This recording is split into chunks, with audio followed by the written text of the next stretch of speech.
سپہر کے 3 بجے ہیں۔ السلام علیکم، یہ ریڈیو پاکستان ہے۔ عمرانہ ناہید سے خبریں سنیے۔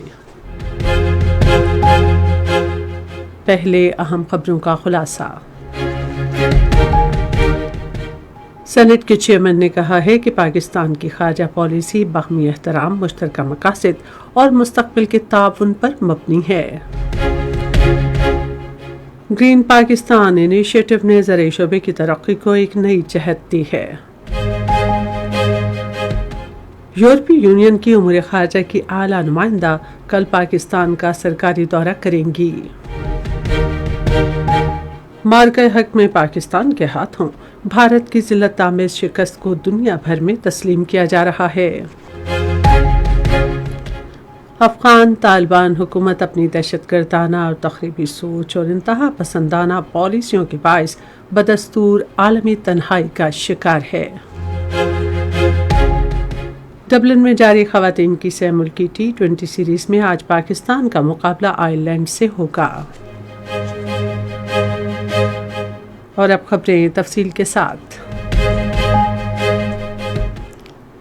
سینٹ کے چیئرمین سید یوسف رضا گیلانی نے باہمی احترام، مشترکہ مقاصد اور مستقبل پر مبنی تعاون کی بنیاد پر قائم پاکستان اور امریکہ کے دو طرفہ تعلقات کو پاکستان کی خارجہ پالیسی کا ایک اہم ستون قرار دیا ہے۔ انہوں نے ان خیالات کا اظہار لاہور میں امریکہ کے قونصل جنرل اسٹیٹسن سینڈر سے ملاقات کے دوران کیا۔ فریقین نے علاقائی امن و سلامتی کے علاوہ تجارت اور سرمایہ کاری کے شعبوں میں پاک امریکہ تعلقات سے متعلق امور پر تبادلہ خیال کیا۔ چیئرمین سینٹ نے دونوں ممالک کے درمیان تجارت، سرمایہ کاری، انفارمیشن ٹیکنالوجی، توانائی، معدنیات، صحت، تعلیم اور زراعت کے شعبوں میں تعاون کو مزید فروغ دینے کی ضرورت پر زور دیا۔ مذہبی امور اور بین المذاہب ہم آہنگی کے وزیر سردار محمد یوسف نے پاکستان حج مشن ٹیم کے انتہائی مختصر وقت میں شاندار حج انتظامات پر تعریف کی ہے۔ انہوں نے مکہ مکرمہ میں بعد از حج پریس کانفرنس سے خطاب کرتے ہوئے مناسک حج کے تمام مراحل کے دوران تمام آپریشنز، نگرانی اور جائزے پر اطمینان کا اظہار کیا۔ وزیر مذہبی امور نے خادم حرمین شریفین شاہ سلمان بن عبدالعزیز، ولی عہد شہزادہ محمد بن سلمان اور سعودی وزارت حج و عمرہ کی طرف سے شاندار انتظامات کرنے پر ان کا تہہ دل سے شکریہ ادا کیا۔ انہوں نے حج کے دوران مثبت رپورٹنگ اور جھوٹی خبروں کی تردید پر میڈیا کے کردار کو بھی سراہا۔ تقریباً 1,19,000 پاکستانی حجاج کرام کی وطن واپسی کے لیے ایک ماہ پر محیط پروازیں آج سے شروع ہوئیں۔ ریڈیو پاکستان کے مکہ مکرمہ میں نمائندے اسد اللہ خان کے مطابق PIA، ایئر بلو، ایئر سیال اور سعودی ایئر لائنز پاکستانی حجاج کرام کی محفوظ واپسی یقینی بنانے کے لیے مل کر خدمات انجام دیں گی۔ حجاج کی واپسی کا عمل 1 ماہ تک جاری رہے گا اور آخری پرواز آئندہ ماہ کی 30 تاریخ کو لاہور پہنچے گی۔ گرین پاکستان انیشیٹو نے زرعی شعبے کی ترقی اور کسانوں کی سہولت کو ایک نئی اور مثبت جہت دی ہے۔ اس منصوبے کے تحت جدید زرعی ٹیکنالوجی کے فروغ، ڈیجیٹل مانیٹرنگ اور اسمارٹ فارمنگ کے ذریعے کسانوں کو مختلف سہولیات فراہم کی گئی ہیں۔ سیٹلائٹ مانیٹرنگ اور جدید زرعی رہنمائی کے نظام کی مدد سے کسانوں کی استعداد اور پیداوار میں نمایاں بہتری دیکھنے میں آئی ہے۔ گرین پاکستان انیشیٹو کے اقدامات کو خوشائند قرار دیتے ہوئے مقامی کسانوں نے کہا ہے کہ گرین ایگری مالز کے ذریعے انہیں کیڑے مار ادویات، کھاد اور زرعی مشینری بروقت اور مناسب قیمتوں پر دستیاب ہو رہی ہے۔ صدر آصف علی زرداری نے تمباکو کے استعمال کی روک تھام کے لیے آگاہی، مؤثر قانون سازی اور روک تھام کی کوششوں کی اہمیت پر زور دیا ہے۔ انہوں نے انسداد تمباکو نوشی کے عالمی دن کے موقع پر اپنے پیغام میں کہا کہ یہ دن ہمیں موجودہ اور آئندہ نسلوں کو تمباکو کی مصنوعات کے مضر اثرات سے بچانے کی ہماری مشترکہ ذمہ داری کی یاد دلاتا ہے۔ صدر نے کہا کہ عالمی ادارہ صحت کے مطابق تمباکو ہر سال دنیا بھر میں 70 لاکھ سے زائد اموات کا سبب بنتا ہے، جن میں تقریباً 16 لاکھ اموات بالواسطہ تمباکو نوشی کے نتیجے میں ہوتی ہیں۔ انہوں نے کہا کہ دنیا بھر کی حکومتوں نے سول سوسائٹی کے تعاون سے قوانین، ضوابط اور آگاہی مہم کے ذریعے تمباکو کے استعمال میں کمی لانے کے لیے مختلف اقدامات کیے ہیں۔ آصف علی زرداری نے کہا کہ اب وقت آ گیا ہے کہ قومی پارلیمان اور صوبائی اسمبلیاں عوام اور آنے والی نسلوں کے تحفظ اور اس کاروبار سے وابستہ عناصر کے خلاف مزاحمت کے لیے مؤثر قانون سازی اور اس پر عمل درآمد کا مضبوط نظام وضع کریں۔ انہوں نے کہا کہ خاندان اور معاشرے کی سطح پر تبدیلی صحت عامہ میں قومی پیش رفت میں بامعنی کردار ادا کر سکتی ہے۔ یہ خبریں آپ ریڈیو پاکستان سے سن رہے ہیں۔ یورپی یونین کی امور خارجہ اور سلامتی پالیسی کی اعلیٰ نمائندہ اور یورپی کمیشن کی نائب صدر کایا کلاس کل پاکستان کا سرکاری دورہ کریں گی۔ دورے کے دوران وہ پاکستان یورپی یونین اسٹریٹجک ڈائیلاگ کے 8ویں اجلاس کی مشترکہ صدارت کریں گی۔ یہ مکالمہ فریقین کے درمیان اعلیٰ سطح کی باقاعدہ مشاورت کا سب سے اہم پلیٹ فارم سمجھا جاتا ہے۔ سندھ حکومت عوام کو بہتر طبی سہولیات فراہم کرنے کے لیے سول ہسپتال کراچی کو عالمی معیار کے طبی مرکز میں تبدیل کرنے کے منصوبے پر کام کر رہی ہے۔ اس مقصد کے لیے 100 ارب روپے کے ماسٹر پلان پر عمل کیا جا رہا ہے۔ ہماری کراچی کے نمائندے کے مطابق صوبائی حکومت نے اس منصوبے پر عمل درآمد کے لیے پہلے ہی 50 ارب روپے کی گرانٹ کی منظوری دے دی ہے۔ خیبر پختونخوا کے گورنر فیصل کریم کنڈی نے کہا ہے کہ ڈیرہ اسماعیل خان کے عوام کو سہولیات فراہم کرنے کے لیے متعدد اقدامات کیے جا رہے ہیں۔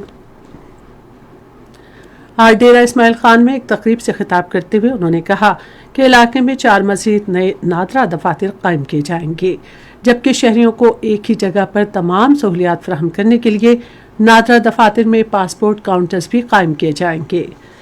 گورنر نے بتایا کہ Dera Ismail Khan green field airport کے لیے 1600 ایکڑ زمین پر سیکشن 4 نافذ کر دیا گیا ہے اور اس کی تکمیل کے بعد یہ ملک کے بڑے ہوائی اڈوں میں سے ایک ہوگا۔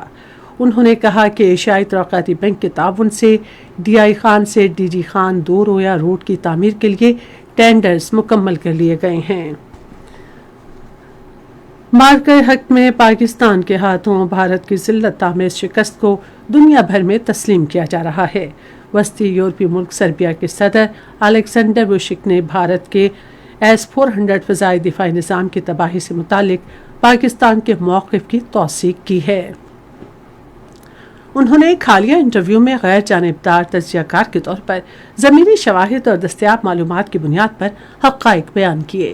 الیگزینڈر ووشک نے کہا کہ پاکستان اور بھارت کے درمیان جنگ کے دوران چینی ہتھیاروں نے غیر معمولی کارکردگی کا مظاہرہ کیا۔ انہوں نے کہا کہ چینی مصنوعی سیاروں کے ذریعے یہ مشاہدہ کیا جا سکتا تھا کہ فرانسیسی ریڈار اور S-400 ریڈار نظام کو کہاں نشانہ بنا کر تباہ کیا جا سکتا ہے۔ بھارت کے غیر قانونی زیر قبضہ جموں و کشمیر میں مودی حکومت نے اپنی کٹ پتلی ایجنسیوں کے ذریعے دینی مدارس اور تعلیمی اداروں کو نشانہ بنانا شروع کر دیا ہے۔ بھارتی خبر رساں ادارے پریس ٹرسٹ آف انڈیا کے مطابق نیشنل انویسٹیگیشن ایجنسی نے سری نگر اور شوپیاں میں 3 مختلف مقامات پر چھاپے مارے ہیں۔ ماہرین کا کہنا ہے کہ مسلم مذہبی اور تعلیمی اداروں پر یہ کارروائیاں مودی حکومت کی مسلم مخالف اور جابرانہ پالیسیوں کا واضح ثبوت ہیں۔ انہوں نے عالمی برادری اور انسانی حقوق کی تنظیموں سے مطالبہ کیا کہ وہ مقبوضہ جموں و کشمیر میں جاری انسانی حقوق کی مبینہ خلاف ورزیوں کا فوری نوٹس لیں۔ افغان طالبان حکومت اپنی دہشت گردانہ اور تخریبی سوچ اور انتہا پسندانہ پالیسیوں کے باعث عالمی سطح پر بدستور تنہائی کا شکار ہے۔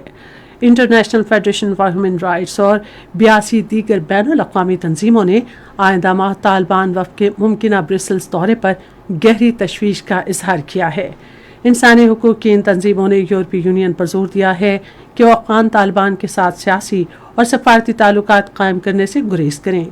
تنظیموں کا کہنا ہے کہ طالبان افغانستان کے عوام کی نمائندگی نہیں کرتے اور نہ وہ کسی جمہوری شراکتی یا نمائندہ عمل کے ذریعے اقتدار میں آئے ہیں۔ اور اب کرکٹ۔ ڈبلن میں جاری خواتین کی 6 ملکی T20 سیریز میں آج پاکستان کا مقابلہ آئرلینڈ سے ہوگا۔